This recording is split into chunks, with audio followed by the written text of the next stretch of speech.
everyone, my name is Ayeshiki. So today is the day one of this series on Learn to Speak in English Fluently by reading horror stories.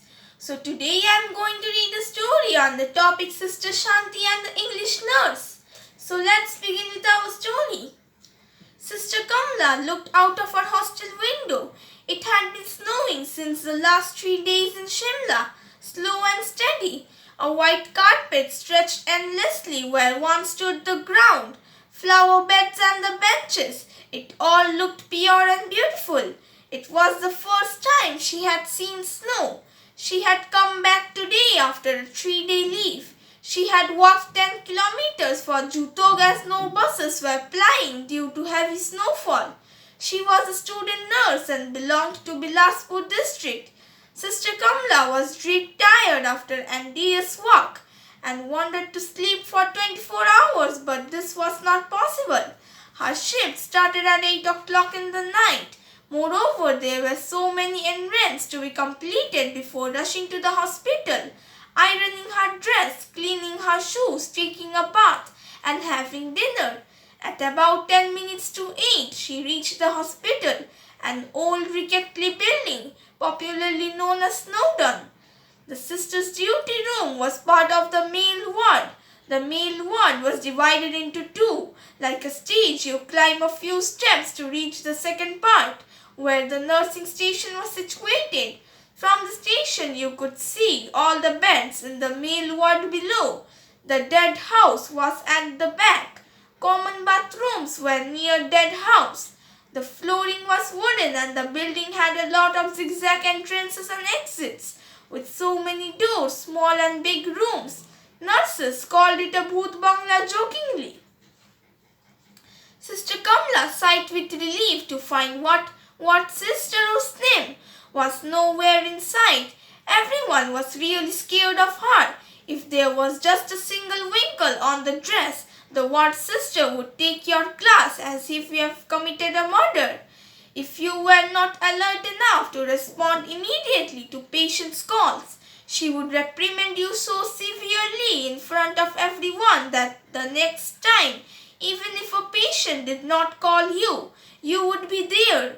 She was very particular with everything, insisting on the popular way to hold and appear an injection, insisting cannula for invasion therapy, filling out treatment chart, measuring the fluid bags, and administering medicine. A small mistake and she made you feel like dirt. Everything has to be perfect and as per the book. Sister Kamla knew what Sister Usnim was somewhere in the building and she was on duty till 10 o'clock, so there wasn't any scope of carelessness. She would suddenly appear from nowhere just when you have committed a mistake. 2 student nurses were on duty that night, both senior to Sister Kamla. Then there was a resident doctor. She must do everything right till what Sister Usnim left, and then possibly she would be able to catch a few hours of sleep. During winters, there were not many patients, so the student nurses took turns to nap for 2 to 3 hours. She went through the case files, checked the prescription charges, and flipped through the diet charts and case histories. There were 40 patients, in which 5 of them were critically ill, would have to be checked regularly in the night. Nearly half of the patients were on 4 fluids, so the bottles had to be changed. Normally, the nurses started the last bottle around midnight at a slower infusion rate, so that the fluid could go on till 7 in the morning when the next shift was about to start.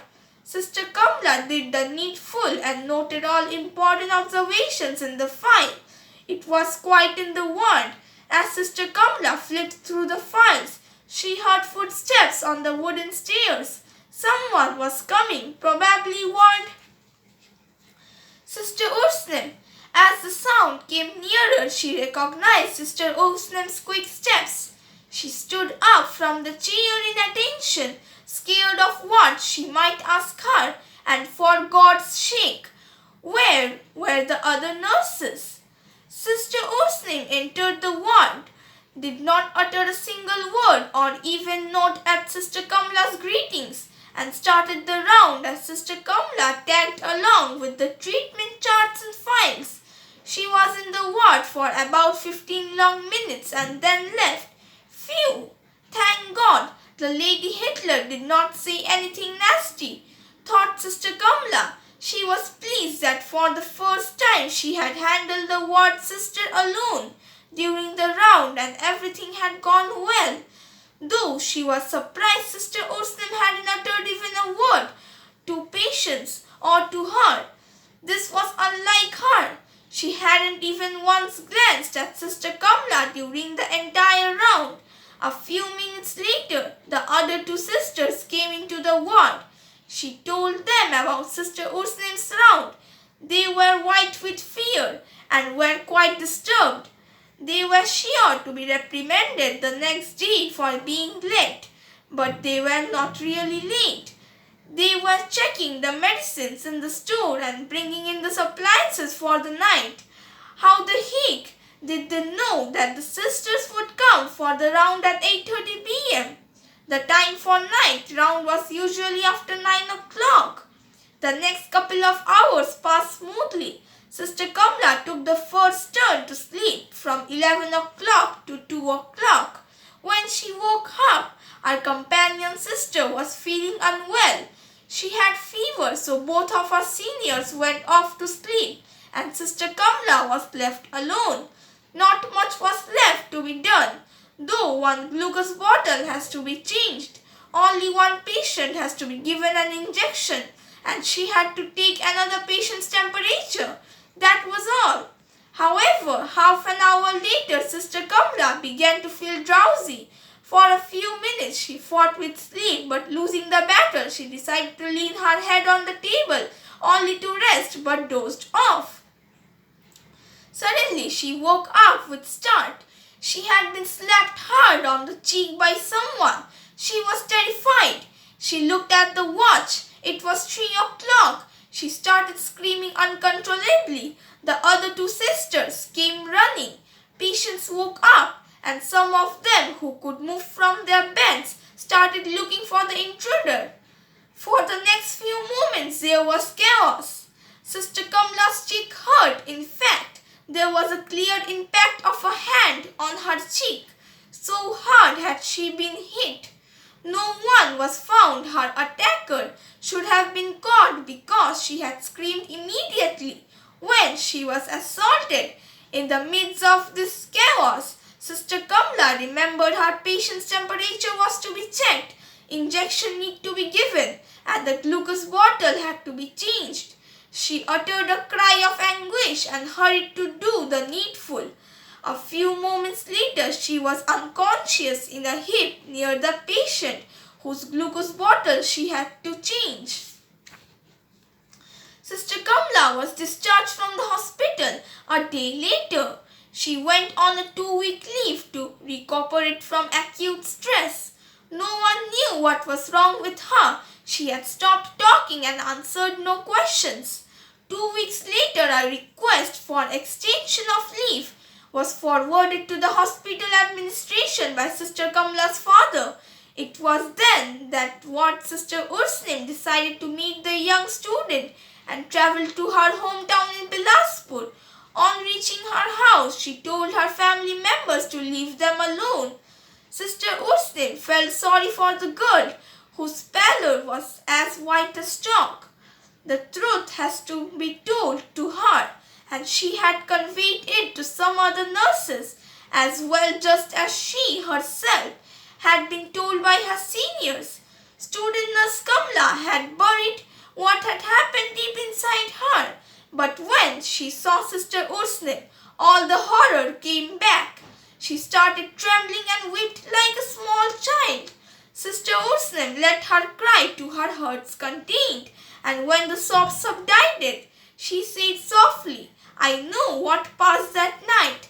It wasn't your fault, though in a way it was your fault." Kamla was speechless. She just shook her head. How could Sister Ursnim know what had transpired? I know, child. This is related to Sister Shanti." "Sister Shanti, mumbled the young student. Was Sister Shanti a senior nurse? She couldn't recall from the 3-month training she had undergone at the hospital. Yes, Sister Shanti. It is difficult to explain about Sister Shanti, thought Sister Ursnim. No, I don't know any Shanti. Who is she? I'll tell you who is she. Just calm down. Was Sister Ursnim crazy? What had this got to do with Sister Shanti? Thought the girl. You don't know after you left, started Kamla timidly. Oh dear child, calm down. I had left in the evening that day. My younger sister had slipped in the snow and broken her ankle. I was with her all the time. What was Sister Ursnim saying? Did she not remember that she had come on the round? In fact, she had come an hour earlier than her usual time, and Kamla had taken her to her around and updated her about all the patients. No, after the round, she started again. It was not me, but Sister Shanti who? What are you saying? I don't know any Shanti. It was. Oh, listen to me. Sister Shanti transforms herself into whomever she wants to be. Transforms, mumbled Kamla. What does she mean? Yes, calm down first, and then I'll tell you everything. No one knows in which year Sister Shanti had worked in the hospital, but she was a dedicated nurse, someone who loved her job and took great care of her patients. Then something happened to her. No one knows what, but she died very young, and since then, her spirit appears and disappears on its own will, but it always makes an appearance when the patients need help or when the nurse on duty is not doing her work. You mean Sister Kamla was too astonished to react? Yes, the slap you got, the injection, the bottle, the temperature, all was done by Sister Shanti's spirit because you did not do it, said Ursnim gently. Sister Kamla was quiet, and about the round that I could make that day, I had informed the resident doctor on duty, who had assured me that there would be no problem and he would take care of everything. Moreover, there were no senior patients. But for Sister Shanti, this wasn't so. Sister Ursnim didn't complete her sentence. Student Nurse Kamla also chose to keep silent. There is nothing to be afraid of. She is a guiding spirit and has always come to help her patient in need, said Sister Ursnim finally. The young sister nodded in comprehension. She had understood the mystery now, and her heart gleamed with love and respect for the spirit and her dedication. Kamla too wanted to be like Sister Shanti. She was their teacher, and there was no need to be afraid of her. But sisters like Kamla better do their duty with sincerity. She went back to the hospital along with the ward sister to continue her training. Nurse Raksha sat in the sister's duty room in the all-woman hospital. For a month she was in a dilemma and wanted to know the truth. She had heard about the ghost of the English nurse who would come to check on the newborns. Nurse Raksha was desperate to see the spirit, the guiding angel who took care of the babies and ensured that no harm came to them.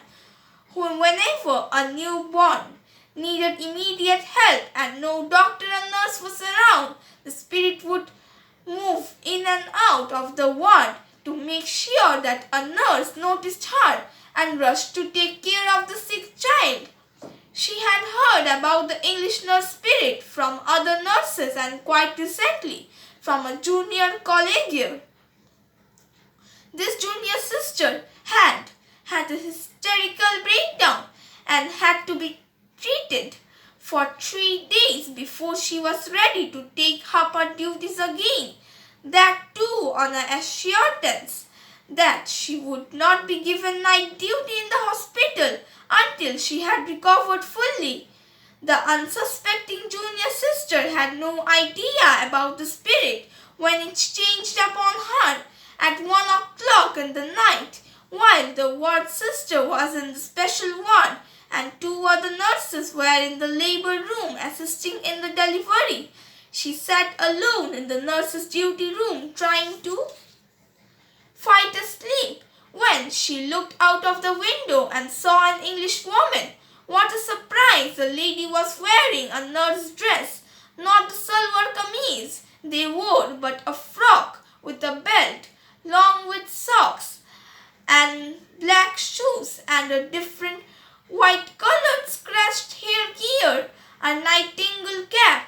She had seen this type of dress only in magazines. She was astonished that an English nurse was walking around the children's ward, and then entering it. Speechless, she sat there, mulling over what the English nurse was doing there in the middle of the night. Probably she had not seen her well. Maybe it was a lady from Upper Shimla. Then she saw the English woman coming out of the ward and then entering it again. This time she saw her more clearly. No, it was not an Indian woman or a Paharan, but an English lady for sure. Her dress was so different from theirs. It was the old-fashioned English dress that nurses wore in the movies. She was spellbound. What in the hell's name was this lady doing here? When, to her sheer disbelief, she saw her entering the children's ward again, though she had not seen her coming out. Something was definitely wrong. She couldn't pinpoint it, but now she was alert. Who was this lady? How did she enter this part of the hospital when the inner gate always remained closed at night? How would she exit? She was frantically trying to get an answer to all these questions when the lady came out of the ward again. An unknown hair-raising dread beset her. Suddenly she realized that this was no woman. This was something unnatural. She was from another world. Moreover, the lady was not walking but gliding, and the speed at which she was entering and coming out of the ward, no human could do that. Her mouth went dry with fear and her body trembled. Maybe she couldn't shout, ask for help. Someone would definitely hear her, the chowkidar, the nurses or the patients. She was scolding herself for being such a coward when, to her horror, the thing came again, gliding, crossing the windows and entering the children's ward. She had never felt such strange fear. She was whimpering. When was this thing doing to the babies inside the ward? She thought helplessly. This made her get up and move towards the door of the sister's room. Her leg could hardly hold her door of the sister's room. Her legs could hardly hold her as she clutched the door frame for support, and then the ghost came out of the ward and started gliding towards her. She closed her eyes and screamed as loud as her lungs would allow her, and did not stop screaming till the entire hospital staff came running towards her. Only then she opened her eyes and whispered innocently while pointing towards the children's ward. The nurses left her there and ran into the ward. They saved the lives of 2 small babies. One had almost choked herself with the bed sheet, and in another case the 4-foot bottle had turned pink since the needle had blocked on the blood due to the back pressure had begun flowing into the bottle. Both the mothers were asleep, unaware of the calamity waiting to strike their children. That night there was just 4 children in the ward. The other 2 were fine with their mothers sleeping peacefully beside them. Had the spirit not come and gone repeatedly, the nurse would not have been able to save the children. It wanted to be noticed so that the children could be saved. This English nurse was the guiding angel of children's ward, and it was her whom whom Sister Raksha wanted to see. Nothing happened that night, and for several other nights while Sister Raksha watched alertly. But then, how could something happen? Sister Raksha took care of the babies in her ward so sincerely that there was no need of the ghost of the English nurse to come and intervene. So our story ends here. If you liked my today's video, then please like and comment my video, and also subscribe my channel to listen to more such stories and to follow all my videos regularly. And don't forget to click on the bell icon. Thank you.